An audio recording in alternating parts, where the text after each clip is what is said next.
Welcome to Zelda Universe TV. This week we have ourselves another awesome Legend of Zelda glitch. This one is a little bit lesser known than last week's screen warping in Link's Awakening. And what this one is the ability to kind of walk up the graphics here in Ocarina of Time on the hill right next to where you get Din's Fire as young Link. It's kind of called seam walking, and what you do is you walk along where the different parts of the hill come together. When they were designing it, it's in several different parts, and for some reason, just like a programming error or whatever, you're able to walk up those seams where two parts come together, and it allows you to do a bunch of weird stuff.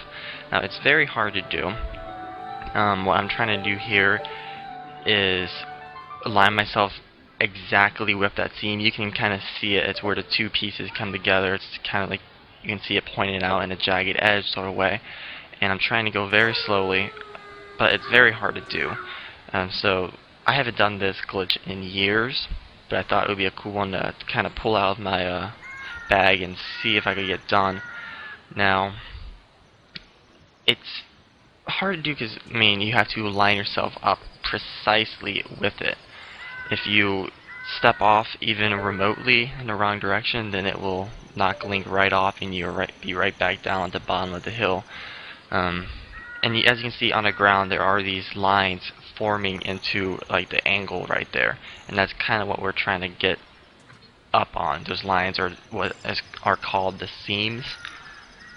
So I'm going to try and line myself up. Now there's a couple of ways of doing this. One, which I was trying to do at the beginning, is where you line yourself up and you keep L targeting and it going into the first person's perspective, lining up exactly with the seam and just taking baby steps. And that method's probably the easiest.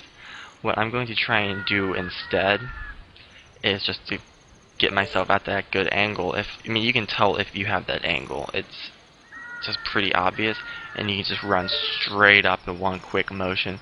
It's harder, but it's a lot faster than taking those baby steps and trying to force Link up that hill. So I mean, while it looks like I'm not doing anything right now and I'm just standing there looking at the hill, I am lining myself up slowly and just trying to get a good feel for where that line is and what direction it is going. So I'm going to try and do that now. I think I've got it. I might have it here. Here we go. Perfect. Now there's a couple of things you can do here. That was easier than it looks. Or that looks easier than it was. There's a couple of things you can do here. One is if you just head straight up the hill, up this way. If you just jump straight off the edge at the very top, Link falls into what seems like an eternal pit.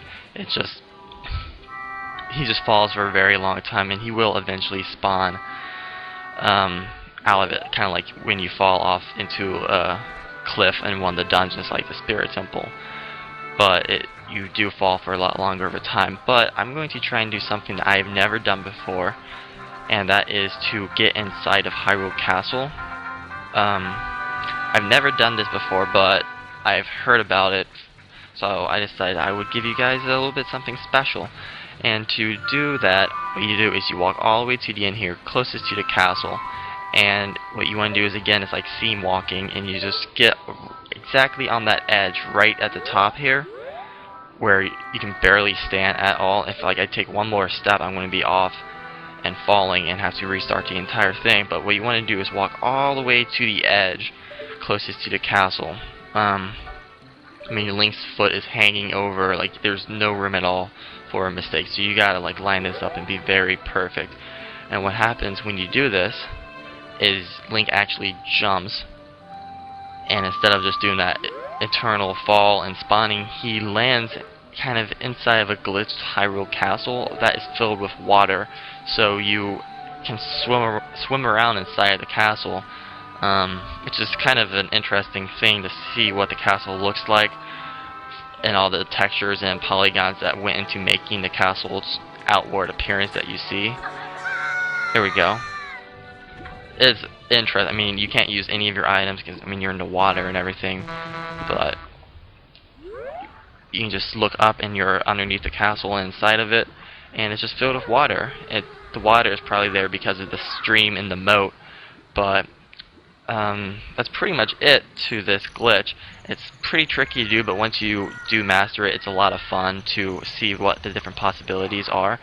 Now, if you swim around too far, you will end up exiting out of the castle and ending up inside of the moat.